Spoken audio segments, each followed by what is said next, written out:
एक बार आनंद भिक्षाटन के लिए एक नगर में पहुंचते हैं।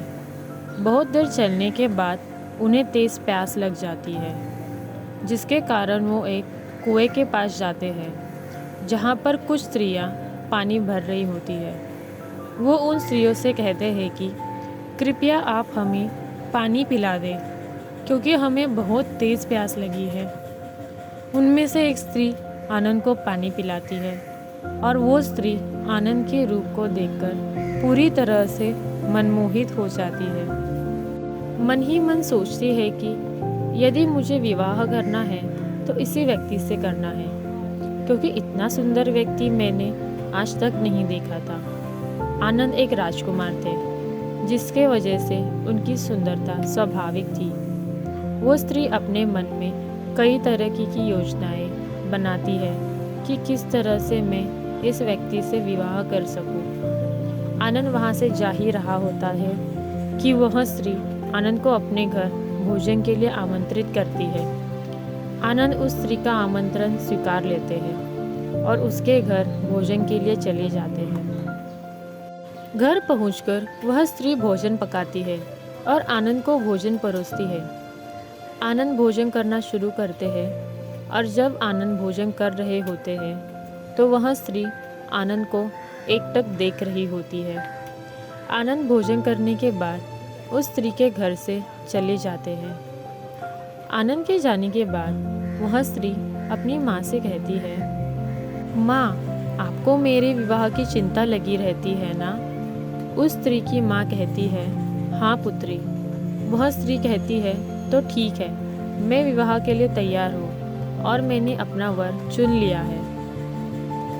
उस स्त्री की माँ पूछती है, कौन है वो? तब वह स्त्री बताती है, वो ये भिक्षु है जो हमारे घर भोजन करने के लिए आए थे। उस स्त्री की माँ कहती है, पागल हो गई है तू? वह एक भिक्षु है और उसने संसार को त्याग दिया है।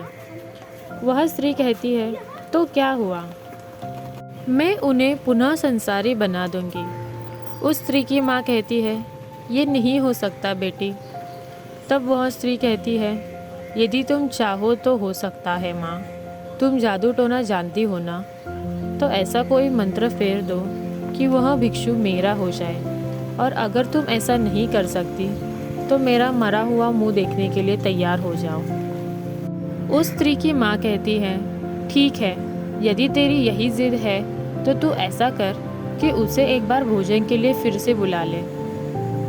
मैं वशीकरण के दाने बना दूंगी, तो उसके भोजन में मिलाकर उसे खिला देना। फिर वह भिक्षु हमेशा के लिए तेरा हो जाएगा। अगले दिन फिर वह स्त्री आनंद को भोजन के लिए आमंत्रित करती है। आनंद उस स्त्री की बात मान लेता है और उसके घर जाकर भोजन ग्रहण करने लगता है। उस स्त्री ने पहले से ही भोजन में वशीकरण के दाने मिला रखे होते हैं, जिसके कारण आनंद बेशुद्ध हो जाता है।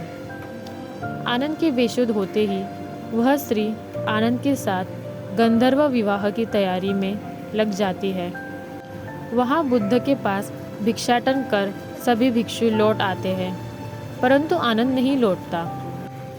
आनंद के वापस न आने के कारण बुद्ध अन्य भिक्षुओं से उसके बारे में पूछते हैं। सभी भिक्षुओं में से एक भिक्षु कहता है, बुद्ध, आज आनंद एक स्त्री के घर भोजन करने के लिए गया था। बुद्ध कहते हैं, परंतु बहुत समय हो गया है, अब तक उसे लौट आना चाहिए था। तुम जाओ और उसे देखकर आओ।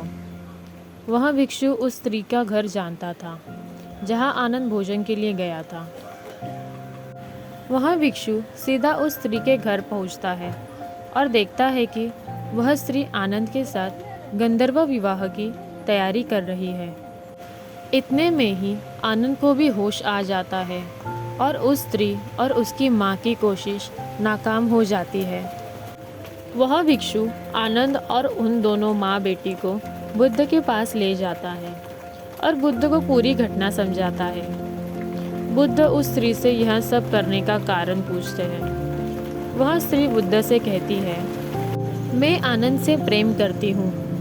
बुद्ध उस स्त्री से पूछते हैं, आनंद में ऐसी क्या विशेषता है जिसने तुम्हें इतना मोहित कर दिया है। वह स्त्री कहती है, मुझे आनंद का सब कुछ अच्छा लगता है।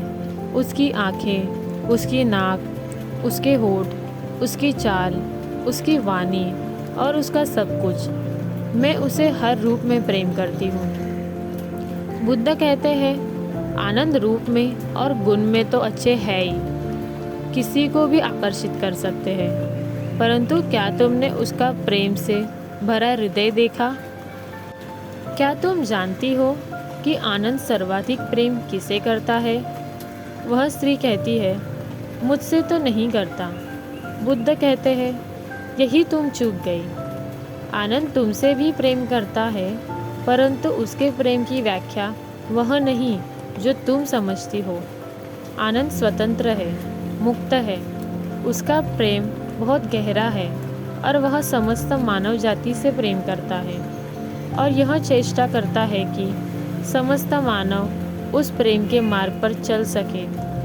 उसका प्रेम उसे जलाता या दुखाता नहीं है, जिस प्रकार तुम्हारा प्रेम तुम्हें जला रहा है।